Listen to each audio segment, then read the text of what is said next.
सभी विद्यार्थियों को नमस्कार। सीडीपी के अंतर्गत हम आपको देंगे बाल विकास एवं शिक्षा शास्त्र, child development and psychology. CTET के लिए देखेंगे क्वेश्चन इंपॉर्टेंट। चलिए शुरू करते हैं डायरेक्ट क्लास। इंपॉर्टेंट क्वेश्चन है, आपकी परीक्षाओं के लिए अति महत्वपूर्ण है। ठीक, चलिए देखिए, विकल्प देखिए और ऑप्शन देखिए, अपना प्रश्न देखिए। मूर्त संक्रियात्मक अवस्था के बच्चों को पढ़ाते हुए एक शिक्षिका को क्या नहीं करना चाहिए? नहीं पे ध्यान दीजिए। तो क्या नहीं करना चाहिए जब मूर्त संक्रियात्मक अवस्था के बच्चों को पढ़ाना है? तो उनको देखिए, ऐसी समस्या उनको नहीं देनी चाहिए। इसका ऑप्शन हो जाएगा आपका 2 नंबर ऑप्शन। उन बच्चों को ऐसी समस्या नहीं देनी चाहिए जिसमें अमूर्तता की आवश्यकता हो। ठीक है, जो सामने चीज़ नहीं है उसकी आवश्यकता हो, क्योंकि इस अवस्था के बच्चे जो होते हैं उनका मानसिक विकास तो होता नहीं है, तो उनमें सोचने समझने की शक्ति क्या होती है? अत्यंत सीमित होती है। ठीक, तो अतः पढ़ाते समय किसी ऐसी समस्या के बारे में ज्ञान देना जिसके विषय में उनको कुछ भी नहीं पता है।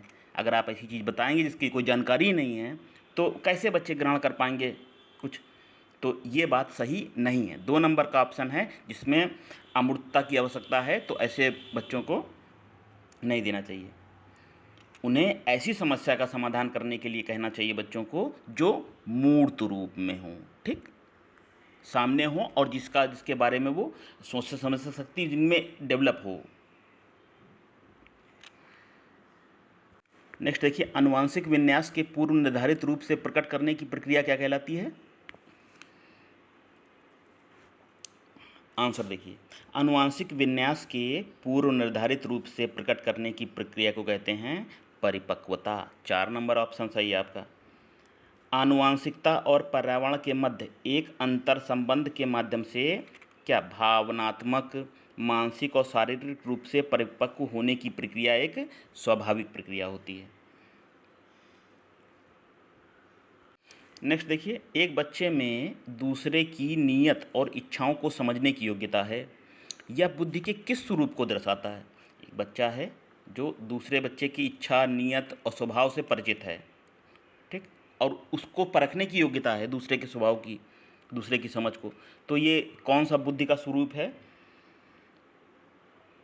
देखिए, यह जहाँ पर बुद्धि को समझना, उसके स्वभाव को जानना, तो बुद्धि के अंतरावैयक्तिक स्वरूप को दर्शाता है।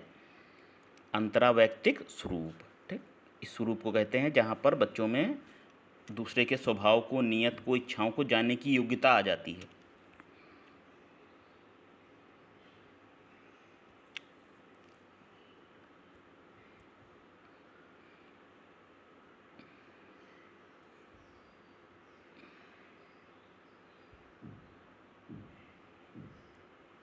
नेक्स्ट देखिए, 4 नंबर क्वेश्चन।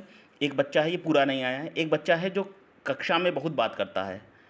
ठीक है, और जब आप उसके बारे में पता करते हैं तो पाते हैं कि वही छात्र अपने घर पर बहुत ही कम बोलता है। तो आप इस छात्र के विषय में क्या विचार लेंगे?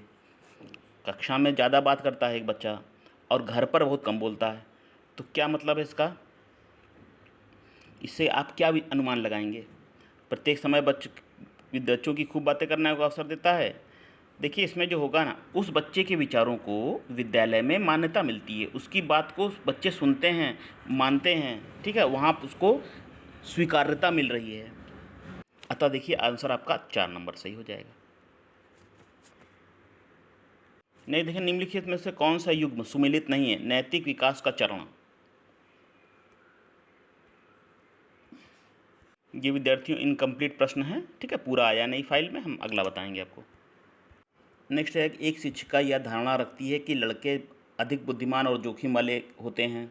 एक शिक्षिका की ये धारणा है। और लड़कियां क्या होती हैं? आज्ञाकारी और ईमानदार होती हैं। तो उनके अनुसार व्यवहार करती है, उसी के अनुसार वो व्यवहार करती है। ये किस चीज़ का उदाहरण है? ऑप्शन ऊपर नीचे हो गए। जेंडर स्थिरता, पक्षपात, समता, समानता।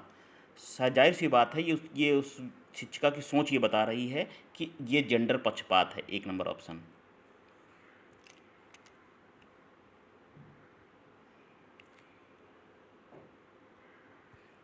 किसी बालक में संवेग आवश्यक हैं। क्यों संवेग आवश्यक हैं? 7वां का देखिए, किसी बालक में संवेग आवश्यक हैं क्योंकि संवेग बालक द्वारा किसी विशेष दशा में किया गया प्रत्युत्तर है। ठीक है, विशेष दशा में किया गया प्रत्युत्तर है संवेग। क्रोध है, प्रेम है, ये सब संवेग के अंतर्गत आती है। भावना है, तो आंसर आपका 3 नंबर हो जाएगा। अगला है, एक अध्यापक को अपनी शैक्षिक क्रियाओं के अभियोजन के समय जातीय भेदभाव के संदर्भ में अपनी शिक्षण प्रक्रिया में क्या अपनाना चाहिए? तो क्या अपनाना चाहिए? उसको लचीलापन अपनाना चाहिए। ऑप्शन नंबर आपका 2 हो जाएगा।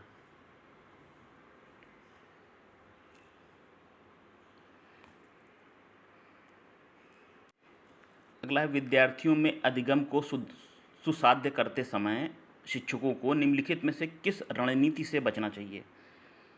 तो छात्रों को सिखाना है तो किस रणनीति से बचना चाहिए? अब जाहिर सी बात है, निष्क्रिय नकल नेगेटिव बात है, इस चीज़ से बचना चाहिए। निष्क्रिय नकल से विद्यार्थियों को नकारात्मक प्रेरणा मिलती है और उसमें बुद्धि का विकास भी नहीं हो पाएगा। तो इस प्रकार उनमें मानसिक विकास सही तरीके से नहीं हो पाता है अगर उसको निष्क्रिय नकल चुपके से कुछ बता देते हैं, बोर्ड पे लिख देते हैं। बाकी अधिगम के लिए ये चीज़ें आवश्यक हैं।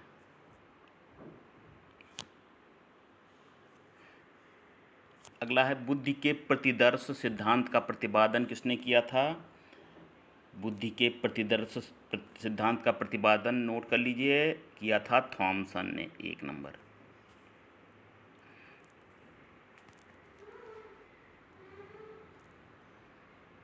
नेक्स्ट,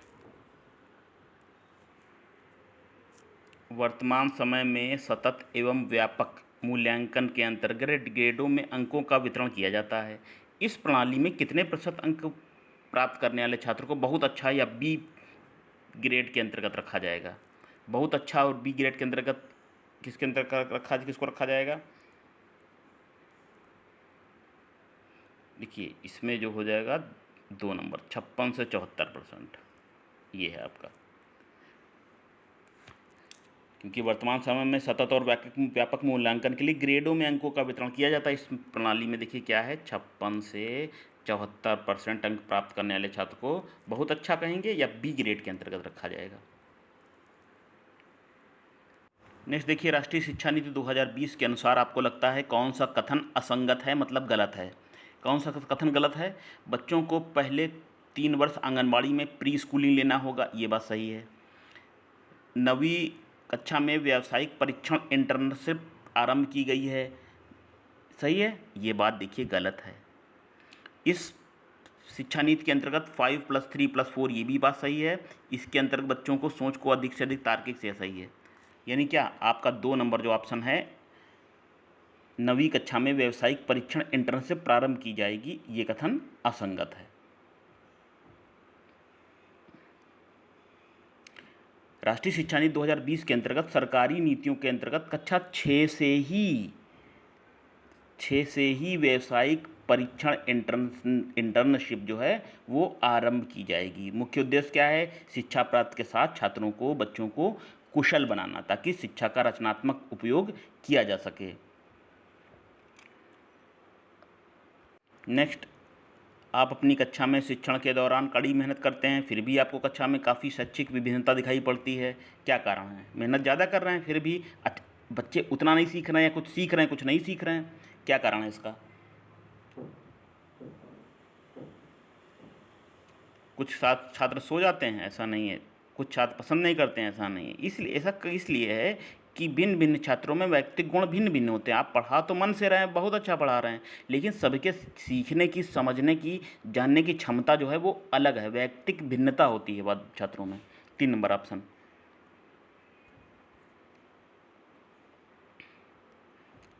आंतरिक प्रेरणा का कौन सा उदाहरण है? आंतरिक प्रेरणा का इसमें उदाहरण बताना है, कौन सा है?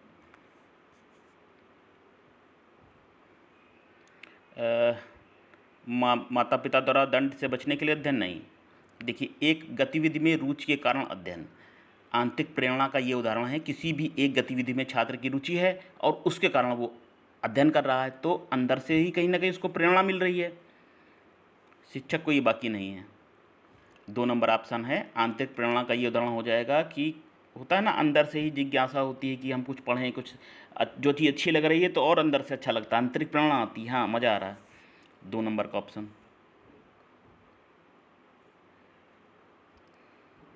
अगला है विविध आवश्यकताओं वाले शिक्षार्थियों वाली कक्षा में शिक्षक को निम्नलिखित में से विकल्प उपलब्ध नहीं कराने चाहिए। क्या नहीं कराना चाहिए? निगेटिव बात कौन सी है? सामग्री का प्रस्तुतिकरण करना चाहिए, संचार की अभिव्यक्ति, सूचना के शिक्षार्थियों के बारे में रूढ़िबद्धता ये नहीं होनी चाहिए, रूढ़िबद्धता नहीं होनी चाहिए। अपना सरल प्रश्न है। निगेटिव बात यही है, छात्रों के विषय में कोई ऐसी रूढ़िबद्धता में बंध कर नहीं रहना चाहिए, ना बताना चाहिए।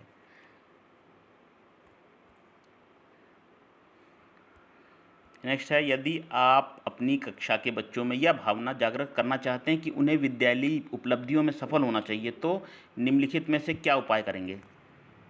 विद्यालय में जो उपलब्धियां हैं, जो बताया जा रहा है, उसमें सफल होने के लिए बच्चों को क्या उपाय किया जाना चाहिए? बच्चों की बौद्धिक क्षमता का विकास करेंगे, उचित मार्गदर्शन देंगे, उचित विधियों का प्रयोग करेंगे, इस प्रकार चारों करेंगे।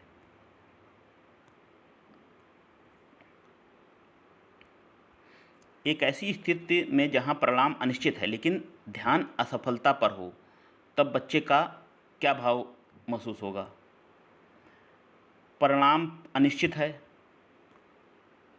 पता नहीं है क्या रिजल्ट आएगा, लेकिन ध्यान जो है असफलता पर हो, उसका ध्यान किसी को लग रहा है कि हम फेल हो जाएंगे, परिणाम मालूम नहीं है लेकिन उसको लग रहा है छात्र को कि हम असफलता की ओर को प्राप्त होंगे, तो किस प्रकार का भाव जागृत होगा? दुश्चिंतता का होगा। जब पता है कि असफलता, उसको लग रहा है कि हम फेल हो जाएंगे, ठीक है, तो दुश्चिंतता का भाव जागृत होगा।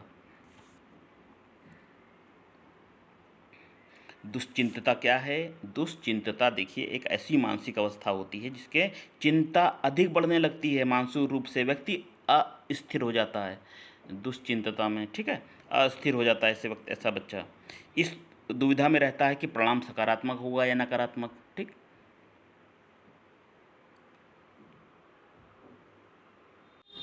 अगला है, निम्न भारतीय संसद ने दिव्यांग व्यक्तियों के लिए निम्नलिखित में से कौन सा कानून हाल ही में पारित किया है?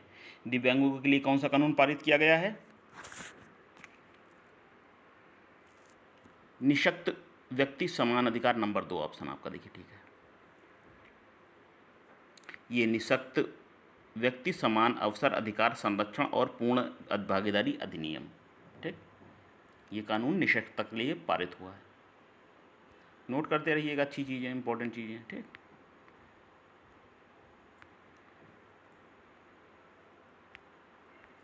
अधिगम के संदर्भ में शिक्षार्थियों एवं मनोवैज्ञानिकों ने विविध प्रकार की परिभाषाएं दी हैं।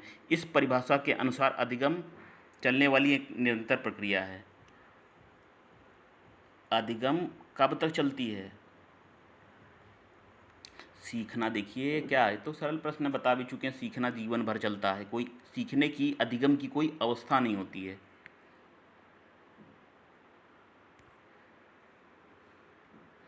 बालक अपने चारों ओर जिन वस्तुओं और परिस्थितियों को देखकर जो चिंतन करता है उसे कौन सा चिंतन करते हैं?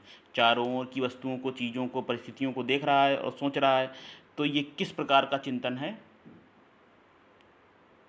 ये है प्रत्यक्षात्मक चिंतन। 3 नंबर ऑप्शन होगा आपका, ठीक।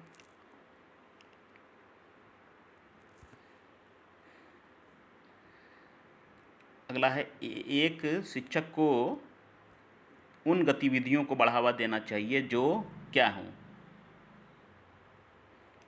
किन गतिविधियों को बढ़ावा देना चाहिए? निगेटिव तो नहीं होगा, जो सांस्कृतिक रूप से उपयुक्त हों उनके लिए, ठीक। बाकी यदि निगेटिव अस्पष्ट हो, अर्थहीन हो, जटिल हो, 2 नंबर ऑप्शन। बालकों के नैतिक विकास को समझने के लिए जीन पियाजे ने निम्नलिखित में से कौन सी विधि को अपनाया? नैतिक विकास को समझने के लिए किस विधि को अपनाया गया? तो वो विधि है, कौन सी विधि? साक्षात्कार विधि। 22 नंबर में पहला। बच्चों के नैतिक विकास को समझने के लिए जीन पियाजे द्वारा अपनाई गई विधि साक्षात्कार विधि है।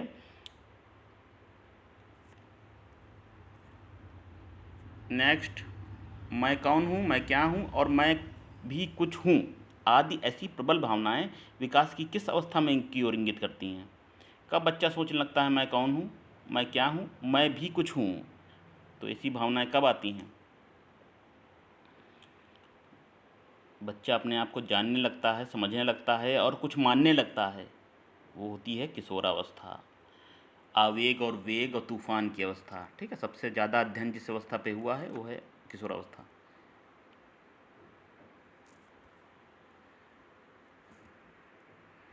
निम्नलिखित में से कौन से कारकों द्वारा विद्यालय में बच्चों को अधिगम से जुड़ाव प्रभावित होता है?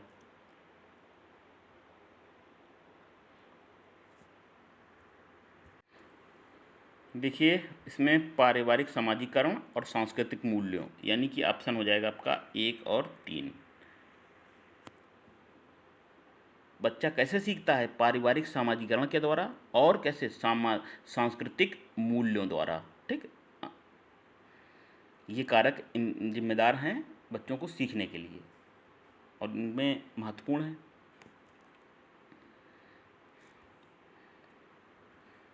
नेक्स्ट है, बाल केंद्रित शिक्षा में पाठ्यक्रम का स्वरूप नहीं होना चाहिए।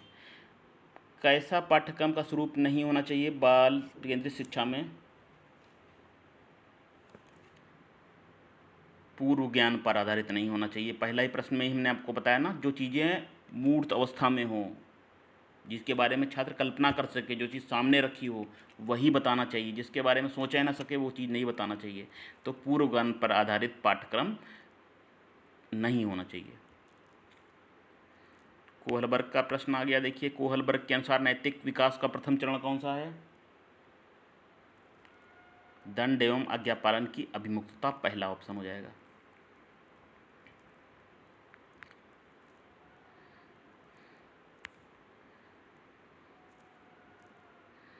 अगला देखेंगे, शिक्षकों को बच्चों का आकलन करने के लिए विभिन्न प्रकार का आकलन तकनीक और विधियों का प्रयोग करना चाहिए, ठीक।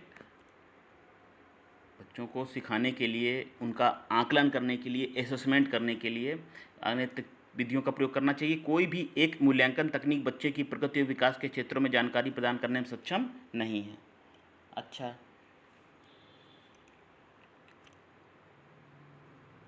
इसमें कौन सा सही होगा? देखिए, हैं तो दोनों सही, ठीक है, लेकिन आर और ए की सही व्याख्या नहीं कर रहा है। ए नंबर हो जाएगा ऑप्शन आपका।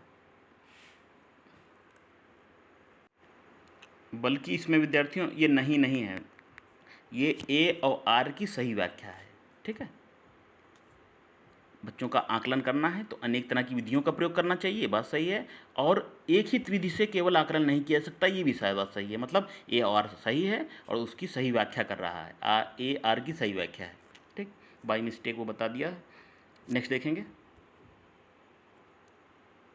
चलिए, 2 क्वेश्चन और हैं। एक बच्ची लिखाई में निरंतर कठिनाई का सामना करती है, उसे अक्षर बनाने और शब्दों के बीच अंतराल करने में चुनौती महसूस होती है। लक्षण किस अधिगम विकार की ओर इशारा कर रहा है? लिखने में, अक्षरों को बनाने में, समझने में परेशानी है, तो क्या है ये? किस प्रकार का अधिगम विकार है? इसको हम कहेंगे कौन सा? पठन तो है नहीं, लिखने में दिक्कत है ना, आलेख वैकल्य, ये है आपका, ठीक। इसको हम कहते हैं भाषा में आलेख वैकल्य। ये आपकी कक्षा में कुछ छात्राओं की दृष्टि कमज़ोर है, पढ़ने में भी कमज़ोर हैं, वे अपनी आपसे निवेदन करती हैं शामपट देख नहीं पाते और आगे बैठने की अनुमति दें। तो आप क्या करेंगे?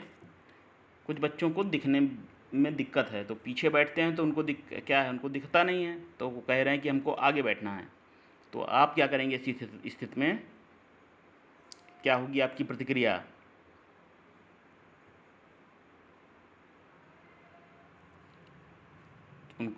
अगर उनको दिखना दिक्कत है तो उनको इच्छानुसार उन्हें आगे बैठा देंगे, जिससे शामपट पर लिखित सामग्री को देख सकें, ठीक है। निवेदन बच्चे कर रहे हैं, थोड़ा सा दिक्कत है उनको, तो आगे बैठा देंगे, ठीक।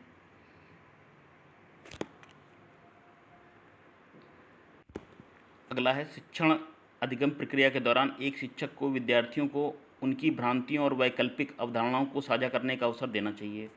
भ्रांतियों और वैकल्पिक अवधारणाओं हमेशा आधारहीन होती हैं और सीखने के प्रक्रिया में महत्वहीन होती हैं। ए और आर के विषय में बताना है।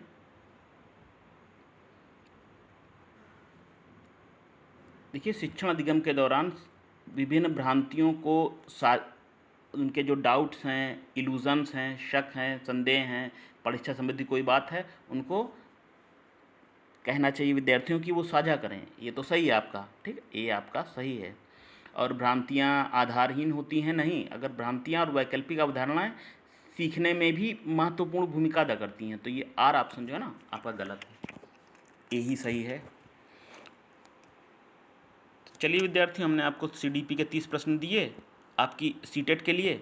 इसी तरह हम आपको क्लास देते रहेंगे, आप शेयर करते रहिए ज़्यादा से ज़्यादा, ताकि अधिकतर से अधिक विद्यार्थी इसका लाभ उठा सकें। फिर मिलेंगे अन्य कक्षा के साथ। हमारा प्रयास कैसा लग रहा है ज़रूर बताइए कमेंट करके, मैसेज करके, और साथ ही आप चैनल को सब्सक्राइब करिए, वीडियो को लाइक करिए।